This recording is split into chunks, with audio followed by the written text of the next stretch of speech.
आज 18 तारीख की हमारी बात हुई थी 12 बजे। तो अब हम वेट कर कर के उनका, अब मियाँ अबू बकर साहब का वो नहीं पहुँचे, तो तकरीबन 12:30 बजे अब हम अपनी प्रेस कॉन्फ्रेंस स्टार्ट कर रहे हैं और हम उनको बताना चाह रहे हैं कि मियाँ साहब, क्योंकि मियाँ साहब ने तो डायरेक्टली वैसे भी चैलेंज नहीं किया था और हम समझ रहे थे कि वो खासे समझदार हैं, लेकिन ये कोई राह चलते लोगों ने जो चैलेंज किए थे और कहा था कि हम पहुँचेंगे, आएंगे, जहाँ मर्ज़ी हमसे कर लें बात, तो हम आए बैठे हैं। तो अब वो नहीं आए, तो अब इसका फिर हमारे पास कोई और दूसरा ऑप्शन नहीं है कि फिर अब हम अकेले बैठ के आवाम को हक़ाइक़ बताएं। एक तो मुझे इनके ऊपर बहुत दुख हुआ है कि रात को जब इन्होंने एक प्रेस कॉन्फ्रेंस किसी एक और भाई साहब ने की है, उसने मीडिया के ऊपर आके बड़ी तनकीद, मीडिया को बड़ी तनकीद का निशाना बनाया कि ये प्रेस क्लब नून का है। वो हम समझते हैं शरकपुर के जितने भी सहाफ़ी हैं सब न्यूट्रल हैं, सारे हमारे भाई हैं। हमने तो इनको यहाँ तक भी ऑफ़र की थी कि अगर आपको कोई आप स्पेसिफिक किसी प्रेस क्लब में जाना चाहते हैं, हम वहाँ पे भी आ जाएंगे, क्योंकि वो भी सारे मीडिया वाले हमारे भाई हैं। हमने तो अपने हक़ की बात करनी थी और जो हम इनका चैलेंज था वो हम एक्सेप्ट करने के लिए जहाँ भी हमें ये बुलाते तो हमने तो आ जाना था। बहरहाल, एक तो इन्होंने जो रात को भी अब एक बड़ी अपनी तरफ से स्पीडी एक जो प्रेस कॉन्फ्रेंस की है, जिसमें बता रहे थे कि ये मेरे साथ मड़ भंगुआ के नाज़म बैठे, वो भी हमारा भाई है, और कह रहे थे कि ये इनकी मंजी ठोक के आया है। अगर मंडा साहब इलेक्शन हारना जीतना मंजी ठोकना है तो याद करें फिर यही असूल आप पे कि 2018 में राणा तनवीर ने आपको 28,000 से हराया था, तो उसको आप क्या कहेंगे। लेकिन मैं आपको बताता हूँ, इलेक्शन ये तो हार जीत ये तो आवाम के फ़ैसले हैं, ये गेम है। आप इसको कुछ ज़ातियात की तरफ लेके जा रहे हैं। मंजी ठोकना भी है, जो मंजी ठोकना उसको कहते हैं जो मियाँ जलील साहब ने आपकी ठोकी है।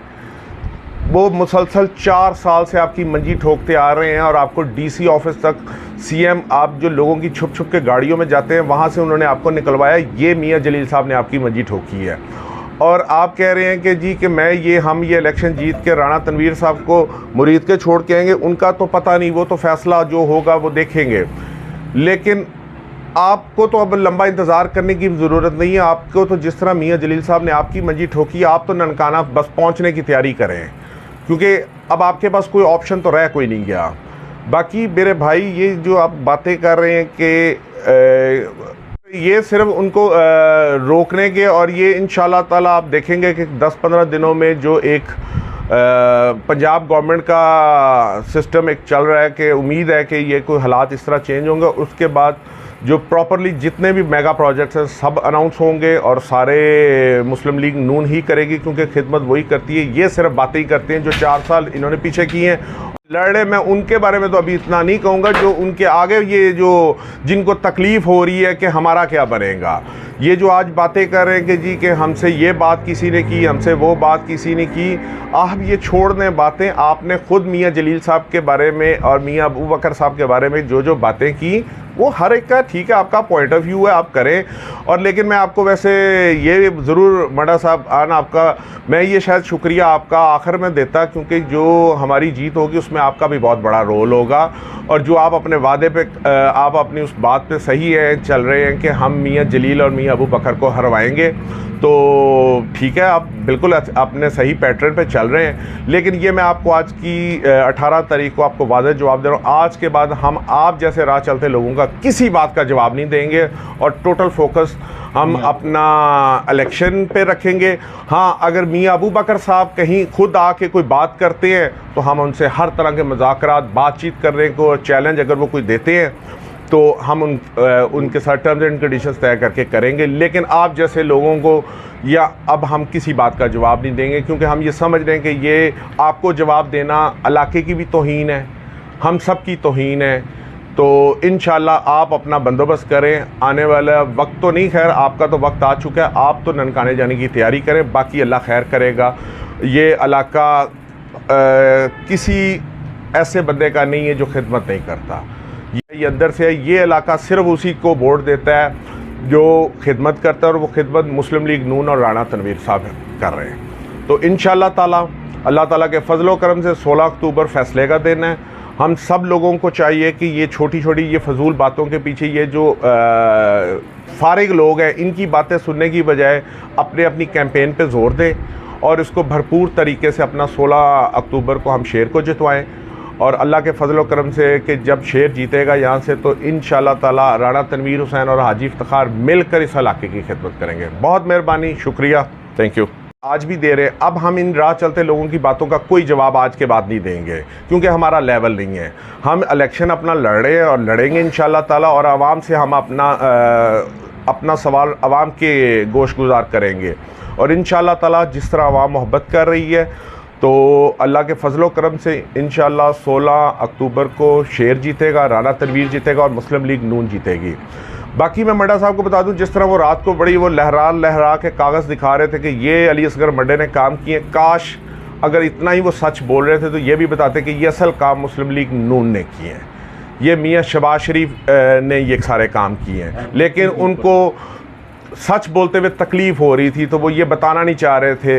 लेकिन आवाम को पता है, हर तख्ती बोल रही है कि सच क्या है, कि ये काम किसने कराएं, ये काम मुस्लिम लीग नून ने कराएं। और शरकपुर की तारीख़ में जितने भी काम बड़े हुए हैं वो उसका बहुत ज़्यादा रोल पाकिस्तान मुस्लिम लीग नून का है। और पाकिस्तान मुस्लिम लीग नून के साथ मोहब्बत जो शरकपुर के लोग करते हैं वो इसी वजह से करते हैं क्योंकि ये जमात खिदमत करने वाली है। और इंशाअल्लाह आगे भी शेर को जिता के पाकिस्तान मुस्लिम लीग नून को जो शरकपुर के जो लोग हैं ये अपना कर्ज वापस करेंगे कि जो मियाँ नवाज शरीफ और मियाँ शहबाज शरीफ ने अपनी मोहब्बत और मेहनत से और ख़िदमत जो करके इस इलाके की। और जिस तरह आगे ये जो राणा तनवीर साहब ने 2-3 मेगा प्रोजेक्ट्स लिए जिसमें मोनल माल वाला ब्रिज भी है, अब ये उसको भी गलत रंग दे रहे हैं कि ये इस तरह नहीं है। लेकिन इंशाअल्लाह ताला हम शरकपुर के लोगों को यकीन दिलाते हैं आने वाले कुछ ही वक्तों में बहुत जल्द शरकपुर मोलनवाल ब्रिज का भी ऐलान होगा। बाकायदा ऐलान तो हो चुका है, उसका लेटर भी जारी हो चुका है, लेकिन बाकायदा उसका इफ्तिताह भी होगा। और जो राणा साहब ने यूनिवर्सिटी उसके लिए जो इन्होंने बड़ी बड़के मारी थी और कहा था कि ज़मीन मेरा हम देंगे और भाग रहे हैं, लेकिन इंशाअल्लाह ताला राणा साहब की टीम हम भरपूर कोशिश करें कि जैसे भी हो जिस तरह भी हो हम इसको ज़मीन को मैनेज कर रहे हैं। और अल्लाह के फजलो करम से यहाँ पर जो यूनिवर्सिटी का कैंपस है वो ज़रूर बनेगा शरकपुर में। मैं ना आपको इनको सारों को बड़ी अंदर की बातें तो बड़ी पता है, लेकिन जो मियाँ जलील साहब स्ट्रेट फॉरवर्ड पिछले 4 साल से तकारीर कर रहे हैं इनके बारे में और इनको चोर डकैत और कह रहे वो इनको समझ नहीं लग रही। वहाँ पर अब परसों उसके ऊपर मड्डा साहब ने बड़े बाजू अली असगर मड्डा साहब ने बाजू लहरा के कहा ये दूसरे लोग क्या मामे लगते हैं, हमारी घर की लड़ाई है। भाई हम बाकी मामे नहीं लगते, ना हमें आपसे कुछ सरोकार है। अगर आप अपनी इज़्ज़त का आपको ख्याल नहीं, लेकिन मैं आपको मड्डा साहब बता दूँ मियाँ जलील साहब ने ये जितनी प्रेस कॉन्फ्रेंस की है आवाम का उन्होंने बाशऊर कर दिया, उनको बता दिया आपकी असलियत क्या है। और इंशाअल्लाह ताला आपको तो शायद कोई लालच होगा, आप अपनी इज़्ज़त लालच के बदले अपनी इज़्ज़त भी नीलाम करने के चक्करों में हैं। लेकिन जो आपके साथी हैं वो अब सोच में पड़ गए हैं कि ये जिनके पीछे हम खड़े हैं ये ग्रुप जो है ये तो सिर्फ अपनी लालच की वजह से अपनी इज़्ज़त भी गंवा रहा है। तो अगर आज इनकी इज़्ज़त ये मियाँ फैमिली कर रही है तो कल को हमारी क्या होगी। तो हमारा उन सब साथियों दोस्तों को है कि आप हमारी तरफ आएँ, हम आपको वेलकम करेंगे और हम आपकी खिदमत करेंगे जैसे राणा साहब दूसरे लोगों की खिदमत करें। आप ये मत सोचें कि आप पीछे मड्डा साहब, जो भी हमारी तरफ हाथ बढ़ाएगा हम उसका मोहब्बत से उसको जवाब देंगे और उसके साथ चलेंगे। और जितनी हम खिदमत जैसे इस इलाके की कर रहे हैं आप सारे भाइयों की भी करेंगे। हम लंबी चौड़ी बातें या लंबी चौड़ी तकारीर करने नहीं बैठे हुए, हम सिर्फ आज आवाम को बताना चाह रहे थे कि बस उन्होंने की है तो बज़ाहिर तो उसमें कोई चीज़ ऐसी नहीं थी। आपको नहीं लगता कि उन्होंने सिर्फ आज के दिन के लिए राह फरार इख्तियार करने के लिए रात एक छोटा सा स्टंट किया? देखें, आप उनकी प्रेस कॉन्फ्रेंस ज़रा डिटेल से सुनेंगे तो उसमें ही आपको उनके आज के सवालों का जवाब भी आपको मिल जाएगा कि उन्होंने कहा था कैंडिडेट आए या ना आए हम आएंगे। हालांकि हम तो उनको कह रहे हैं आप कौन हैं, आप तो राह चलते लोग हैं। हमसे जो भी मुज़ाकरात जो भी करने, उधर से मियाँ अबू बकर साहब आए, इधर से हाजी इफ्तिखार पंगू आके जो भी हमने साइन कराने, जो भी टर्म्स एंड कंडीशन वो कैंडिडेट्स करें। आप वो अपने आप को कहीं डालना चाह रहे हैं, जबकि आवाम ने और जमातों ने उनको रिजेक्ट करके इस इलाके से ही निकाल दिया। अब वो उनकी कोशिश है कि कोई हालात ख़राब करके इंतशार फैला के तो हम इस इलाके का अमन ख़राब करें, लेकिन ये इलाका हमारा है। हमने इस इलाके का अमन ख़राब नहीं होने देना और इंशाअल्लाह ताला हम इनको बताना चाह रहे हैं कि ये लड़ाइयों से या गलीज़ ज़बान इस्तेमाल करने से इलेक्शन नहीं, इलेक्शन अवाम की खिदमत और अवाम से जो मोहब्बत का इज़हार करेगा, जो अवाम की खिदमत करेगा, अवाम उसके साथ खड़ी है, फ़ैसला अवाम करे। अच्छा बिलाल साहब, पाकिस्तान तहरीक इंसाफ की जानिब से मुसलसल बार बार कहा जाता है कि पाकिस्तान मुस्लिम लीग नून ने इलेक्शन कमीशन के साथ जुट जोड़ करके जो ज़िमनी इंतखाबात हैं इनकी तारीख को आगे करवाया और इसको मज़ीद डिले करवा रहे हैं ताकि वो अपनी तैयारी मुकम्मल कर सकें। और रात एक प्रेस कॉन्फ्रेंस में भी पाकिस्तान तहरीक इंसाफ की जानिब से ये कहा गया है कि जी जो राना तनवीर साहब हैं और इलेक्शन कमीशन है उनके आपस में ज़ाती ताल्लुकात हैं जिसकी बुनियाद पर ज़िमनी इंतखाबात को ख़राब किया जा रहा है। तो इस हवाले से आप क्या कहना चाहेंगे? देखें, ये एक अजीब, ये पाकिस्तान पीपल्स ये जो पाकिस्तान तहरीक इंसाफ है, इसका एक ही शेवा है कि ये झूठ ऐसे बोलते हैं, बना बना के बोलते हैं और बता रहे होते हैं। क्यों राना तनवीर साहब ने पूरे पाकिस्तान को, अगर राना तनवीर साहब का तो अगर कोई इशू आएगा वो तो PP 139 की हद तक है, तो उन्होंने ये जो 14-15 इलेक्शन मुलतवी वो राना तनवीर साहब ने क्यों मुलतवी कराने थे? और अगर उन्होंने करवाए थे, अगर वो ये समझते हैं कि ये भाग गए हैं, तो वही इलेक्शन कमीशन अब दोबारा फैसला कर रहा है और दोबारा डेट दी गई है। क्यों दी गई है फिर? या ये कहें पहले फिर हम गलत थे, तो या ये कहें हम अब गलत हैं। अगर इनकी बात हम मान लें कि राना तनवीर हुसैन साहब के साथ इलेक्शन कमीशन का गठजोड़ है, तो अगर हम डर गए थे तो फिर ये दोबारा डेट क्यों आई है? अब ये कहेंगे दोबारा डेट हमने ली है, नहीं। एक सैलाबी सूरत हाल थी जिस पे लॉ इन्फोर्समेंट जो जितनी भी हैं डिपार्टमेंट हैं उन्होंने एक रिपोर्ट दी थी जिस वजह से ये इलेक्शन पोस्टपोन हो गए थे।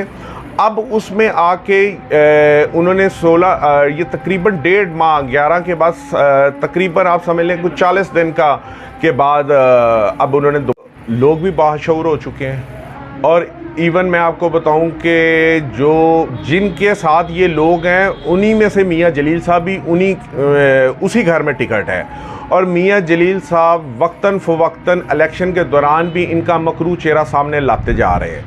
और जब वो खुद ही नहीं मान रहे, वो इनका मकरू चेहरा ला रहे हैं और वो इनको खुद ननकाने भेज रहे हैं, तो हम इंशाल्लाह ताला ये इलाका भी इनको ननकाना भेज के ही छोड़ेगा, क्योंकि हमें इस तरह के शर पसंद लोग इस इलाके पुरअमन, जो हमारा इलाका बड़ा पुरअमन है और बड़ा भाईचारा है यहाँ पे इलेक्शन आगे भी होते रहे हैं, बड़े बड़े सारी टीमों ने इलेक्शन लड़े हैं, लेकिन बड़े अच्छे लेवल में लड़ते हैं। इसको गेम समझते हैं कि जो आवाम की खिदमत करता है आवाम उसको वोट देती, वो जीत जाता है, हारने वाला आराम से अपना बैठ के दोबारा खिदमत लोगों की करना शुरू कर देता है। लेकिन ये कोई 2018 से तो ख़ास तौर पे ये एक चीज़ आ गई है कि जब से इनको ये दिली शौक़ पहुंचा है कि हमें कैसे, क्योंकि अब ये अपने मानने को हक़ाइक़ सच, अब आवाम को तो सब पता है कि कौन कब्ज़ा ग्रुप है, कौन क्या है, क्या सूरत हाल है। तो 2018 से जब से इनको रिजेक्ट किया गया है तो इनको ज़हनी ये दबाव का शिकार है। अब उसमें आके ये चाहते हैं कि हम इस इलाके का अमन भी ख़राब कर दें ये, लेकिन हम लोग सारे मिल के अपने इलाके को भी बचाएंगे और इन लोगों से भी बचाएंगे।